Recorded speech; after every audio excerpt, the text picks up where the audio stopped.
వదన నలిన నయన మనవి వినరా రామా.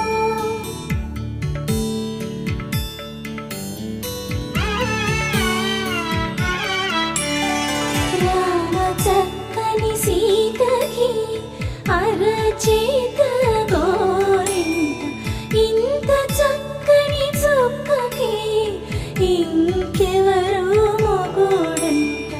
రామ చక్కని సీతకి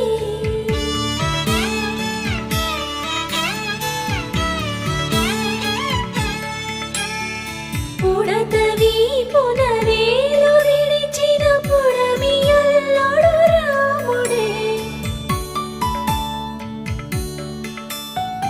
ఎడమ చేతను శివుని విల్లును ఎత్తిన రాముడే. ఎత్తగలడా సీత జడను తాళి కట్టె